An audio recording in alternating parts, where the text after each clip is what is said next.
Let's now take reaction on the 2026 budget. We are joined via Zoom by Head of Finance at Meban Capital, Nelson Kujo Kwabeji. Good afternoon, sir. Thank you so much for your time. Now, do you see the budget as one that will give businesses and individuals relief if you look at the tight spending but massive projects the government intends to undertake?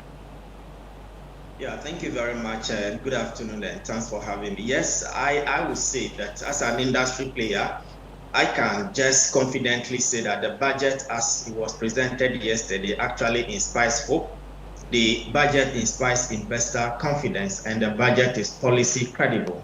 This is because the gains that we have achieved over the last 10 months is as a result of prudent fiscal consolidation measures that was put in place by the finance ministry, and also the strict monetary stance taken by the Bank of Ghana. And so, yes, the budget is credible. My only worry is that the quantum of revenue that the finance minister intends to raise, having considered the fact that some of the levies have been taken out, if we'll be able to achieve our revenue target. But looking at the budget as a whole, I think it is policy credible and it inspires investor confidence.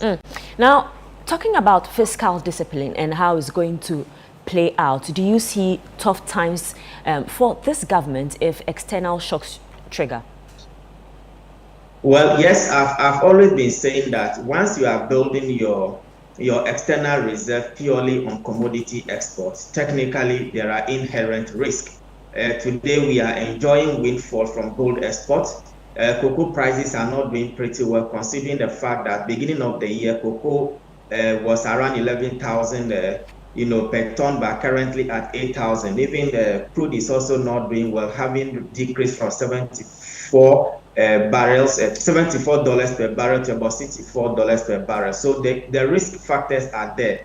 However, since gold is doing well, we take advantage of it. However, going forward, I think that we need to center more on the value addition to drive our export. When it happens that way, any external shocks that may affect commodity prices may not affect our reserve. Now, you also realize that the government was very moderate in its macroeconomic target. Now, what does this tell us about the government's strategy going to next year?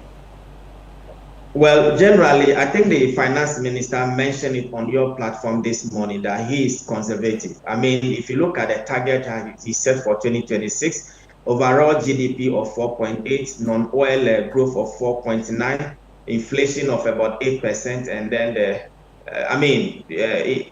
gross international reserve covering minimum of 3 months of import cover. The government generally, or the finance minister, is being conservative, but he will overperform. I mean, that was the same thing that was presented during the 2025 budget. The expectation was that during the mid-year budget review, he will be revising some of the target, but then he didn't.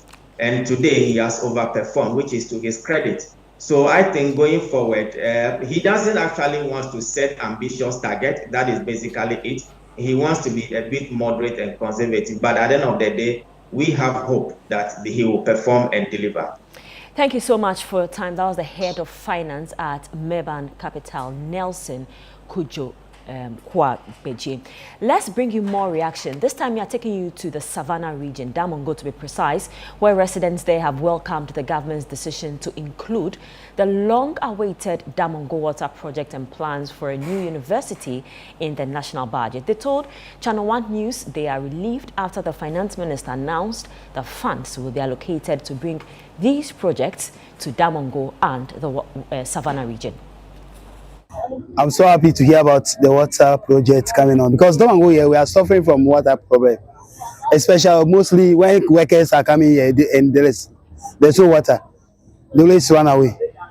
And for that purpose, we are happy and we are always happy. And it's my pleasure to hear that the budget has been our water project has been added to the 26 budget. Politicians, when they come, some of them say I'll do this, sometimes they do, sometimes they don't do. We only pray that it should come to reality. I am now happy that it has been captured in the budget, and I'm praying that as captured the issue, the truth should come to reality, so that it will bring development, because it will create job for some people.